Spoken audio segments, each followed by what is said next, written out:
Hello guys, welcome back to my channel. तो आज हम लोग करने वाले हैं क्लास 10th की इकोनॉमिक्स का चैप्टर नंबर 1 डेवलपमेंट। हम इसका पार्ट 1 ऑलरेडी पहली वीडियो में कर चुके हैं। तो अगर आपने वो वीडियो नहीं देखा है तो आप उसको जाके देख लो, तभी आपको ये पार्ट समझ आएगा। अब हम अपना टॉपिक स्टार्ट कर रहे हैं, इनकम एंड अदर क्राइटेरिया। अब तक हमने पढ़ लिया था कि डेवलपमेंट क्या है, डेवलपमेंट कैसे होगा, डेवलपमेंट में क्या क्या चीज़ें आती हैं। हर एक कैटेगरी ऑफ पीपल के लिए डेवलपमेंट अलग अलग है, नेशनल डेवलपमेंट, और हमने ये भी पढ़ा पर कैपिटा इनकम क्या होती है। तो अब हम उसके आगे पढ़ रहे हैं कि और भी क्या क्या चीज़ें होती हैं बिसाइड्स पर कैपिटा इनकम एक कंट्री को डेवलप करने के लिए। When we looked at individual aspirations and goals, we found that people not only think of better income but also have goals such as security, respect, equal treatment, freedom, etc. अब अगर आप ये देखो, आपने अब तक हमने ये पढ़ा कि लोगों के लिए इनकम तो ज़रूरी है ही, लेकिन इनकम के साथ साथ रिस्पेक्ट भी ज़रूरी है, सिक्योरिटी भी उतनी ही ज़रूरी है, और फ्रीडम, इक्वल ट्रीटमेंट भी बराबर ज़रूरी होता है। When we think of a nation or a region, we may besides average income think of equally important attributes. अब यहाँ पे एक टेबल है, इसमें क्या दिया हुआ है, इसमें पर कैपिटा इनकम दी हुई है हर एक स्टेट्स, मतलब तीन स्टेट्स हमारे पास, हरियाणा, केरला और बिहार।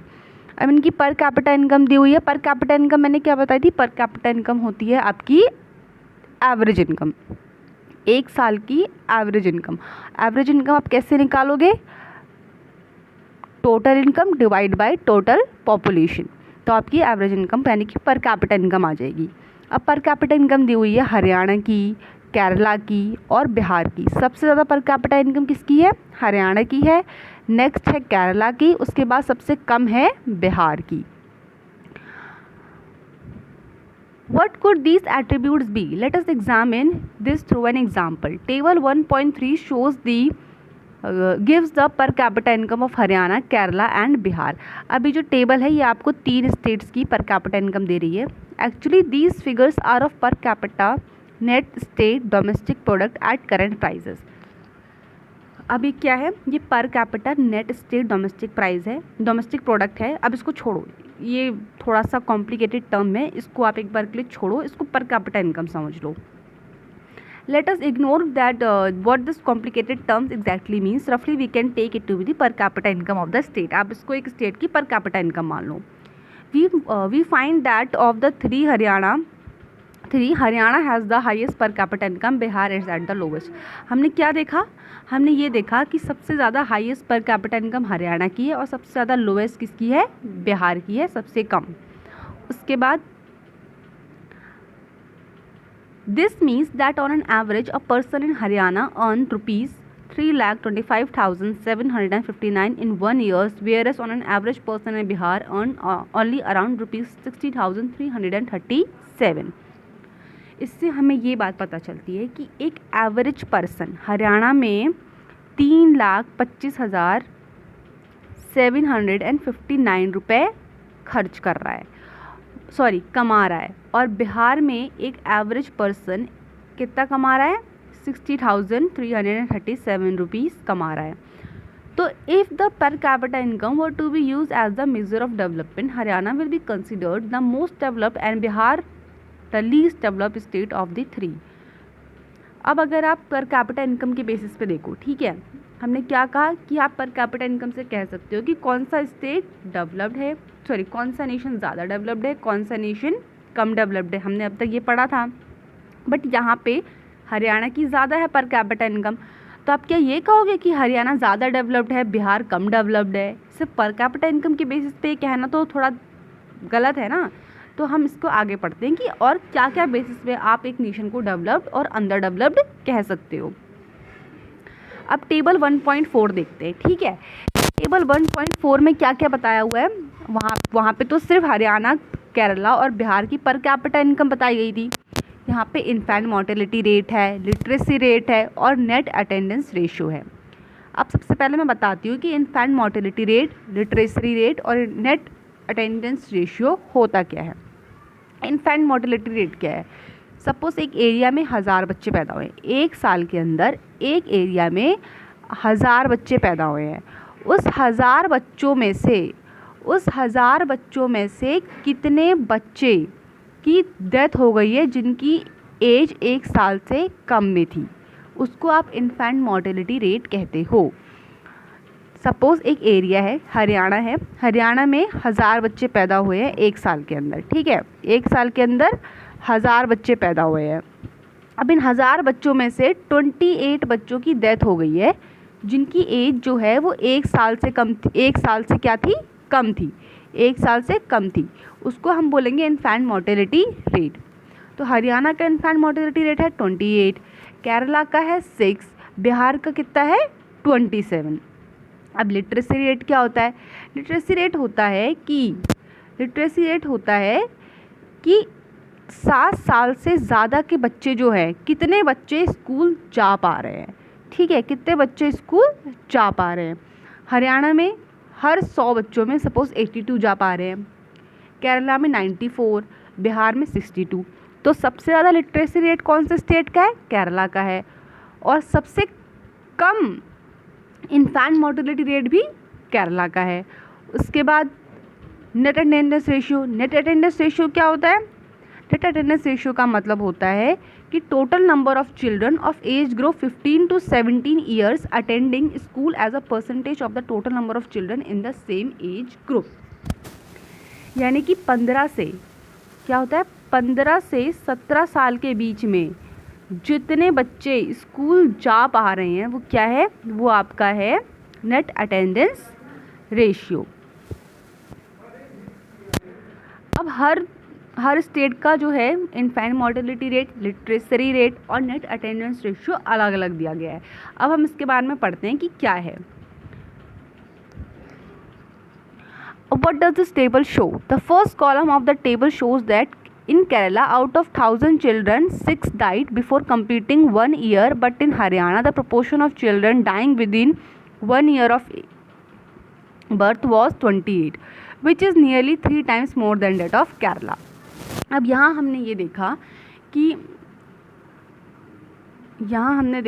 केरला में कितने बच्चों की डेथ हो रही है? हर 1000 बच्चों में 6 बच्चों की डेथ हो रही है, जबकि हरियाणा में तो इसके 3 गुना से भी ज़्यादा बच्चों की डेथ हो रही है, जैसे कि 28 बच्चों की डेथ हो रही है। तो आप कैसे कह सकते हो कि हरियाणा ज़्यादा डेवलप्ड है ना? जबकि क्या थी? हरियाणा की पर कैपिटा इनकम तो केरला से ज़्यादा थी, है ना? हरियाणा की पर कैपिटा इनकम केरला से ज़्यादा है, तो आप इसको डेवलप्ड कहना चाहिए, लेकिन हम इसको नहीं कह सकते। क्यों? क्योंकि इसमें इन्फेंट मोर्टेलिटी रेट देखो, यहाँ हर 1000 बच्चों में 28 बच्चों की डेथ हो रही है। आगे पढ़ते हैं।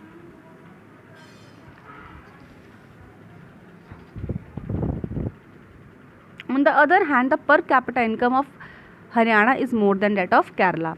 Just think of how dear you are to your parents. Think of how every one of is so happy when a child is born. Now try to think of parents whose children die before they even celebrate their first birthday. How painful it must be to these of the parents. Next note to the year which this data pertains.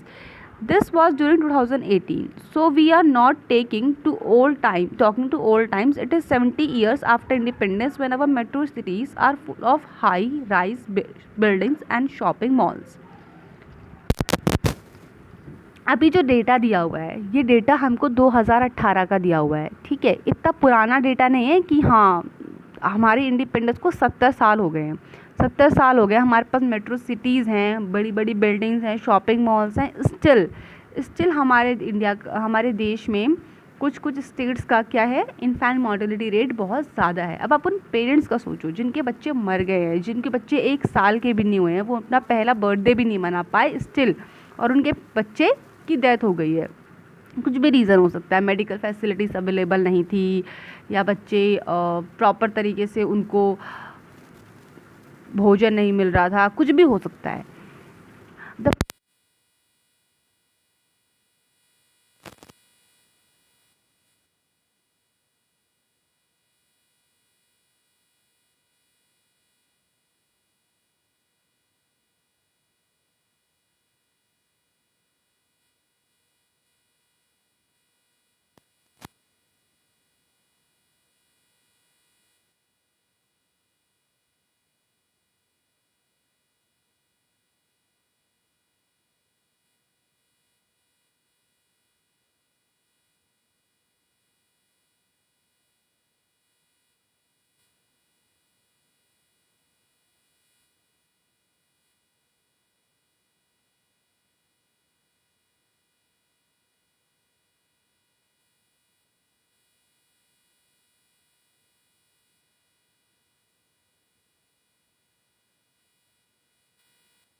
हो आप, वो पढ़ने के आपके पास वो सारी वो नहीं होती कि आप पढ़ पाओ अगर आप उनकी जगह होते।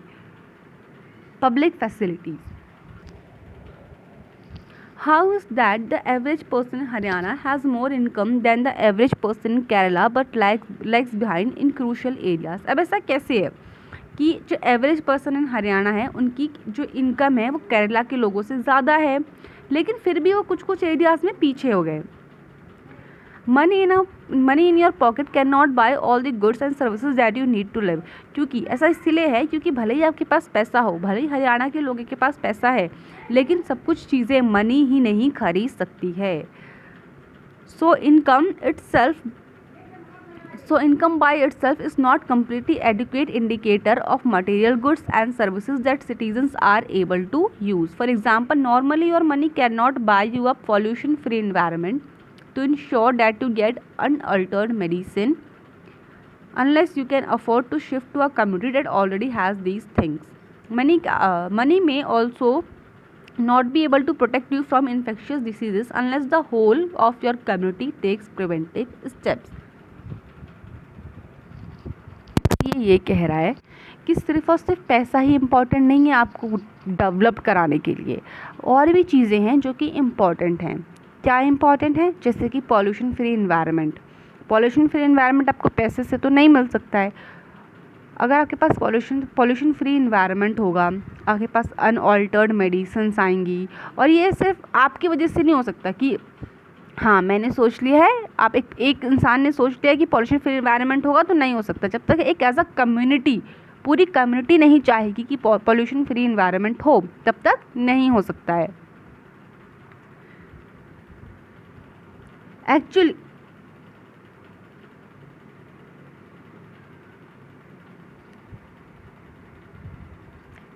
for many of the important things in life, the best way, also the cheapest way, is to provide these goods and services collectively.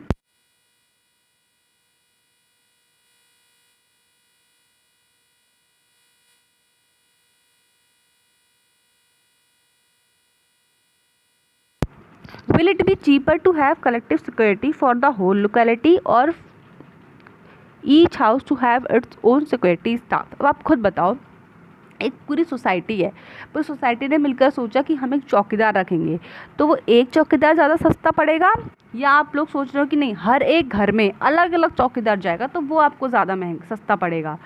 अगर आप एक सोसाइटी का एक चौकीदार रख दोगे तो वो ज़्यादा सस्ता पड़ेगा ना आपको, एज़ कम्पेयर टू आप हर एक घर में एक एक चौकीदार अपॉइंट कर रहे हो तो महंगा पड़ जाएगा।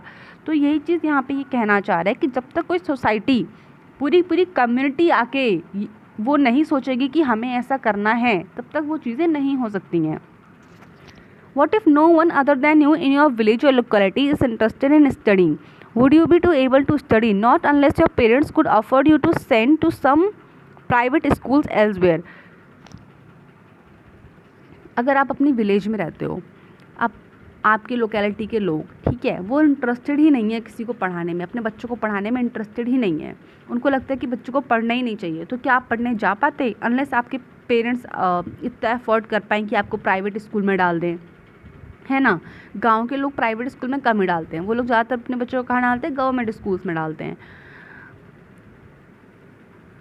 So you are actually able to study because many other children also want to study, and because many people believe that the government should open schools and provide other facilities so that all children have a chance to study. तो अब आप क्यों पढ़ पा रहे हो? आप इसलिए पढ़ पा रहे हो क्योंकि लोगों को लगता है कि बच्चों को पढ़ना चाहिए, और जो गवर्नमेंट है उसको स्कूल्स ओपन करने चाहिए ताकि वो बच्चों को क्या शिक्षा प्रदान कर सके। Now even in many areas, children, particularly girls, are not able to go to high school because the government society has not provided adequate facilities. अब बहुत सारे एरिया में क्या होता है, जो चिल्ड्रंस हैं, मोस्टली जो लड़कियां हैं, वो हाई स्कूल तक नहीं जा पा रही हैं। क्यों नहीं जा पा रही हैं? क्योंकि गवर्नमेंट ने, सोसाइटी ने उनको इतनी फैसिलिटीज़ दी ही नहीं है कि वो लोग स्कूल जा पाएँ। तो कैसे हमारा देश डेवलप्ड होगा जब बच्चे स्कूल ही नहीं जा पा रहे हैं? Kerala has a low infant mortality rate because it has adequate provision of basic health and educational facilities. Kerala का infant mortality rate कम है। infant mortality rate मतलब क्या हो गया? उसमें से वहाँ पे जो बच्चे हैं उनकी डेथ कम हो रही है जिनकी एज 1 साल से कम है। तो वहाँ पे इन्फेंट मोर्टेलिटी रेट अच्छा है। ऐसा क्यों? क्योंकि वहाँ पे बेसिक हेल्थ सिस्टम अच्छे हैं, वहाँ पे एजुकेशन फैसिलिटीज़ अच्छी है। सिमिलरली इन सम स्टेट्स, कुछ स्टेट्स में क्या होता है, जो पब्लिक डिस्ट्रीब्यूशन सिस्टम है वो अच्छा है। अब इसकी वजह से क्या होता है, लोगों की हेल्थ अच्छी है, उनका न्यूट्रिशनल स्टेटस अच्छा है, ठीक है, और जो स्टेट्स हैं वो बेटर कर पा रहे हैं इस एरिया में।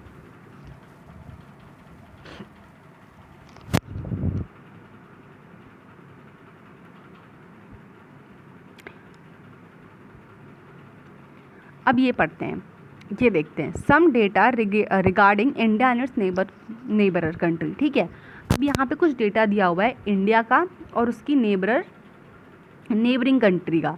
अब इस डेटा में क्या दिया हुआ है,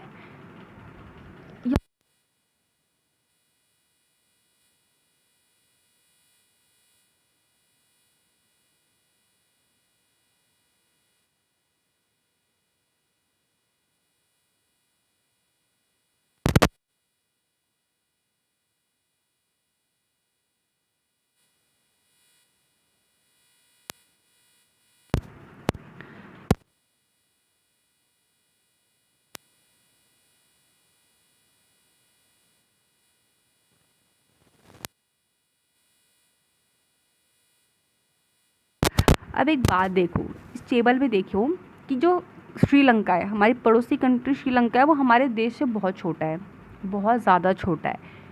फिर भी उसकी जो पर कैपिटा इनकम है वो हमारे से ज़्यादा है और उसकी जो रैंक है वो भी हमसे ज़्यादा है। ह्यूमन डेवलपमेंट इंडेक्स में जो उसकी रैंक है वो हमसे ज़्यादा है 89 और इंडिया की कितनी है 130। अब ये मत सोचना कि इंडिया की रैंक ज़्यादा है 130 है, इसका मतलब इंडिया से आगे 129 कंट्रीज़ इंडिया से आगे थी और हम 138 रैंक पे आए हैं।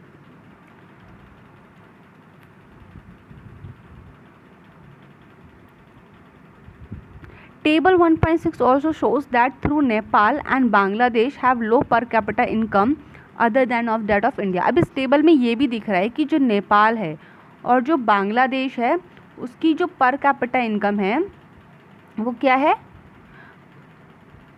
वो इंडिया से और जो नेपाल है, बांग्लादेश है, पाकिस्तान है, इनकी जो पर कैपिटा इनकम है वो इंडिया से कम है।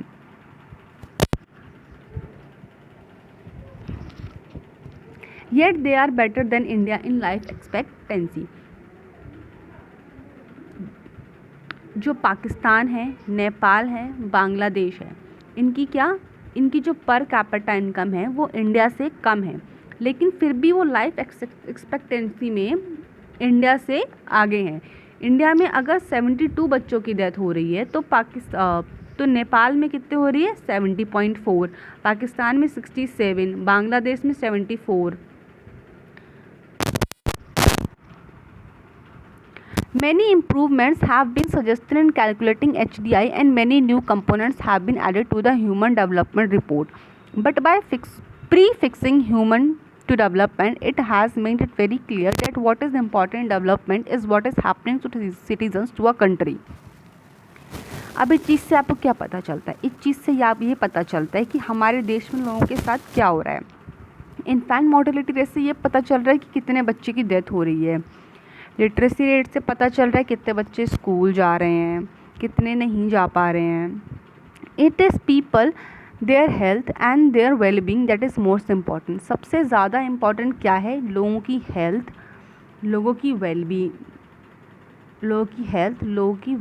ये चीज़ें सबसे ज़्यादा इम्पॉर्टेंट है। Do you think there are certain other aspects that should be considered in measuring human development? अब और क्या क्या चीज़ें हैं जो ह्यूमन डेवलपमेंट में आप कंसीडर कर सकते हो? क्या है? Sustainability of development. अब सस्टेनेबिलिटी ऑफ डेवलपमेंट का मतलब क्या होता है? सस्टेनेबिलिटी ऑफ डेवलपमेंट का मतलब होता है कि आपके पास जो भी रिसोर्सेज हैं उन रिसोर्सेज का ऐसे यूज़ करना कि आप उसको फ्यूचर जनरेशन के लिए भी बचा के रख सको। रिसोर्सेज का एक्सप्लॉयटेशन ना करो और उनको फ्यूचर जनरेशन्स के लिए बचा के रखो। Suppose for the present that a particular country is quite developed, We would certainly like this level of development to go up further or at least be maintained for future generations. This is obviously desirable. However, since the second half of the 20th century, a number of scientists have been warning that the present time, the level of development are not sustainable.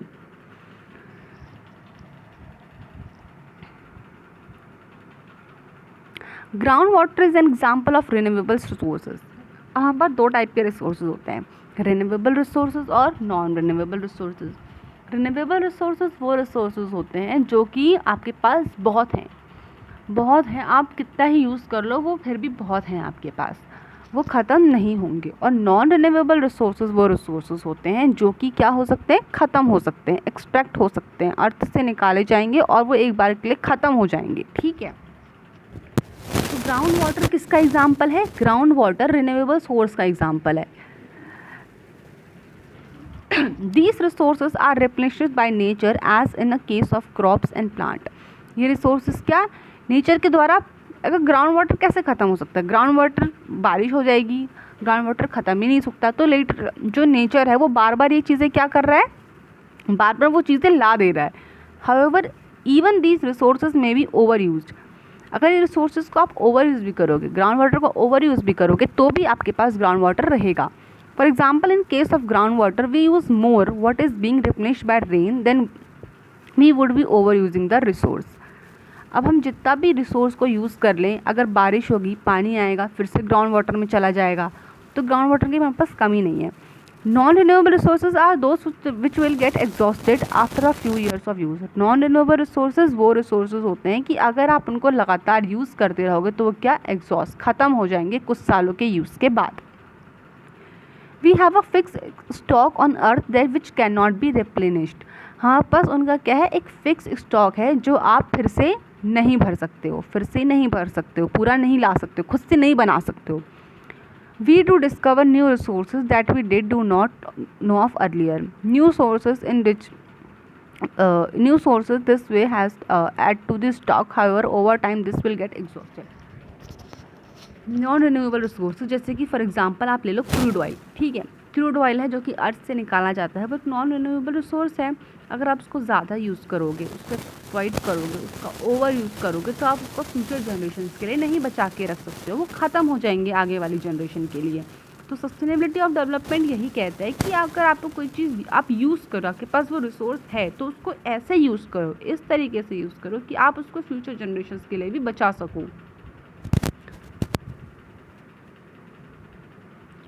Consequences of environmental degradation do not respect national or state boundaries. This issue is no longer region or nation specific.